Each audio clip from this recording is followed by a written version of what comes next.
Hello, it's Philip Taylor speaking from Richmond Green Chambers in London. Today I'm looking at a book which has come to us from Oxford University Press, and it's about Brexit. What's interesting about this book, it's one of the new books that we've got about Brexit in the post-Brexit era, so we're now looking at Brexit as history. It's called the Parliamentary Battle Over Brexit, and boy was it a battle. It's still going on, raging very much within the Tory party mainly, but there's still quite a lot of Brexity attitudes around within the main political parties, except for the Liberals, where very few are Brexit people.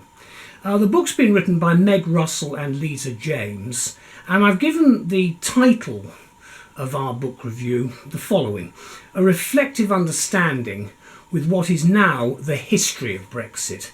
And I'm putting it that way because we're looking at it in, I think, now a slightly different way. Brexit is done. There are going to be a lot of implications from it. We're not going back to the old days, but at least this book now looks at what happened. There's the book itself. It's a hardback. There's the actual side. Then there's the back. And if I look in the back, there's some blurb about the two authors there. And in the front, there's a little bit of blurb on the dust cover about the book itself. The book is a sort of standard work. There's a nice conventional index at the back by page numbering, and you've got in fact quite a large amount of information all the way through. Then you've got, after that, before the index, a bibliography, again a very substantial one. This book is mainly, I think, aimed at certainly at the political community, but I find it legally interesting as well. There's also a glossary, which I think is quite helpful, of parliamentary terms. Again, I think that will be of help to political scientists. And then you've got the book itself, and you've got, with each chapter, you've got footnotes at the back of each chapter. That's how it's structured. The front of the book, here's the front cover. There we go, you can see that. Then you can see some acknowledgements, the usual blurb there about OUP. Then the acknowledgements, all the people who've helped, all the usual suspects are there, I hasten to add. Then you've got the contents, an introduction, the parliamentary path to Brexit referendum, Theresa May, seeking losing majority, determining the form of Brexit, the emerging deal, backbenchers seize control, shutting down Parliament. That was Boris Johnson and prorogation. The 2019 general election and what happened, and then the conclusion. And then you've got, after that, some tables, fairly limited stuff, and an introduction. It's a readable book. I found it quite interesting to look at as a piece of very modern history, having lived through it, and having actually, as a politician myself at that time, having lost as a result of the substantial antagonism towards Brexit in the area which I live in, which is in Richmond in Surrey. But what do I actually say about the book? Well, it's very much taken from the blurb, because the end of Brexit and the beginning of the history of Brexit is about to commence, I say. So what we've got here is Meg Russell and Lisa James, very well experienced writers, should be congratulated in our view for being at the forefront of what is the historic process now, and the blessed and dratted Brexit being supposedly complete, with this new work which is now to review what actually happened, the build-up and all of the issues politically which led eventually to us leaving the European Union. What the book does is it provides us with some answers, I think, to those who want to understand what the bitter arguments were really about, and what actually happened over Brexit, and what might have been handled better possibly, and the role which Parliament played throughout, because of course there are some very substantial constitutional issues which arose, prorogation being the main one. And of course, since the referendum took place, which Cameron had called in 2016, the contested issue of Brexit has of course raised fundamental political questions about the workings of the British constitution itself and what we deem and see as democracy here in these islands. Nowhere was this more true than regarding the role of Parliament itself, which came under very heavy focus over the problems and the fact that there was a very slim majority until, of course, Johnson got his big majority in the 2019 election just before Christmas. What we have here is the authors have looked at the important questions about Parliament's role within the United Kingdom Constitution as a whole, and the impact that it has had on the Brexit process. And of course, formally and at the beginning, it was intended to re-establish parliamentary sovereignty.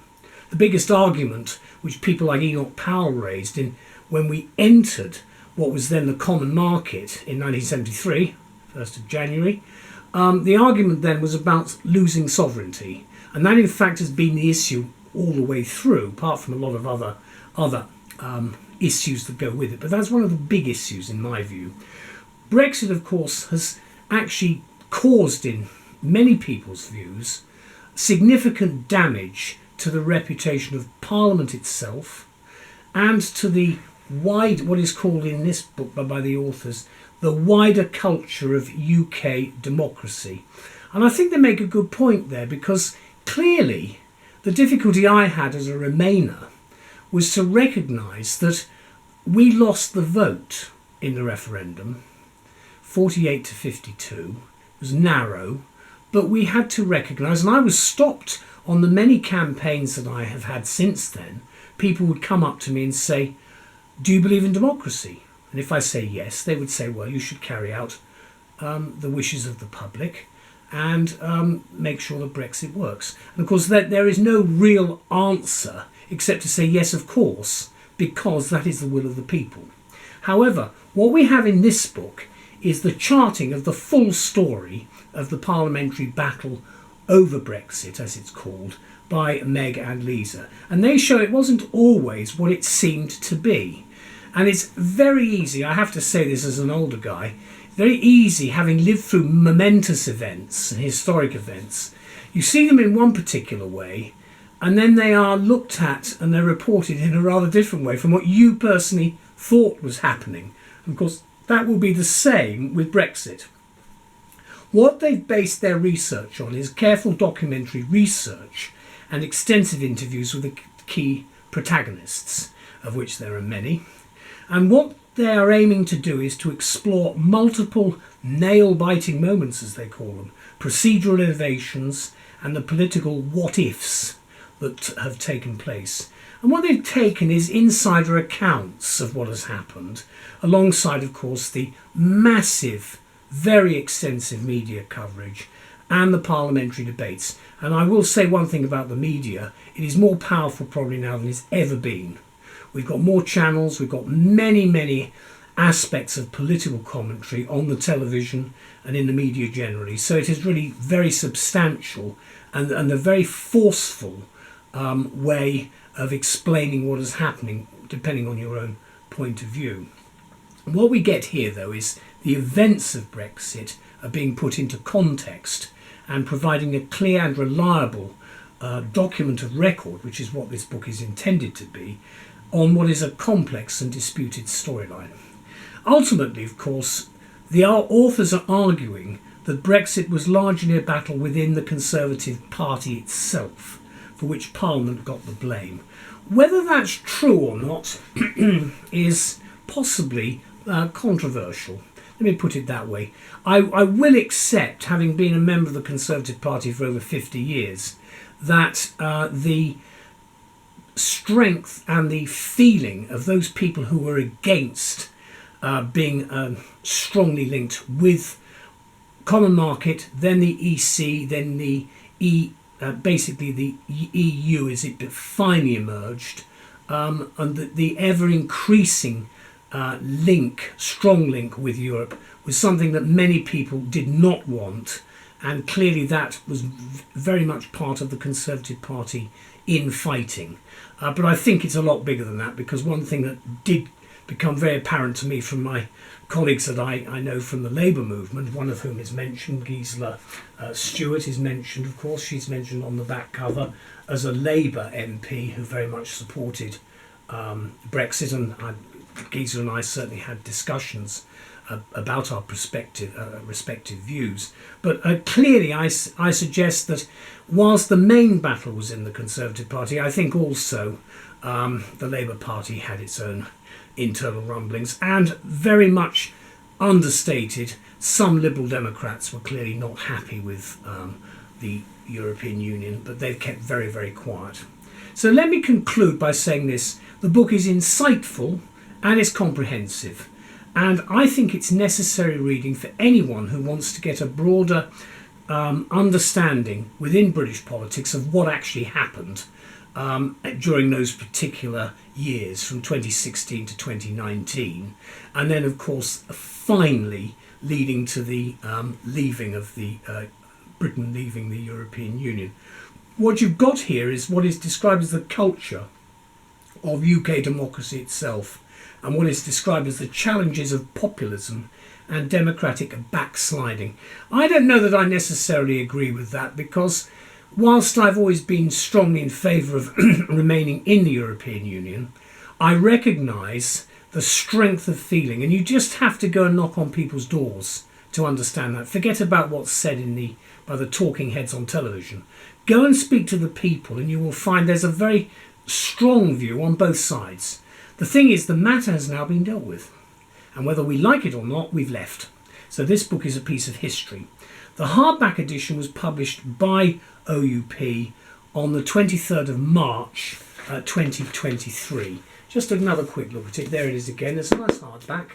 There's the back spine. And there are some comments by various people on the back of the dust cover. Dr. Hannah White, Anna Menon, and, as I say, Gisela Stewart, who was part of the Vote Leave campaign, now Lady Stewart, Barrister Stewart. Just opening the book in the middle. Backbenchers seized control. Here we go.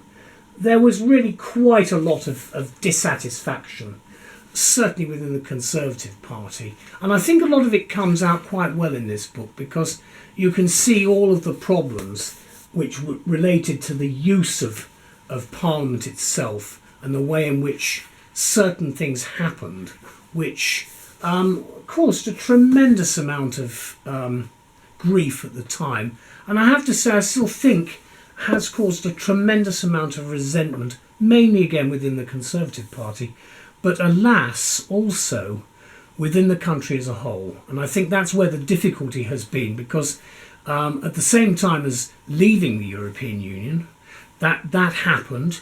We then lost a Prime Minister. Then the Queen died. We now have a new king about to be crowned, and we have a very interesting new set of proposals for the future. We have all these supposed trade deals, which are now going to be post-Brexit deals.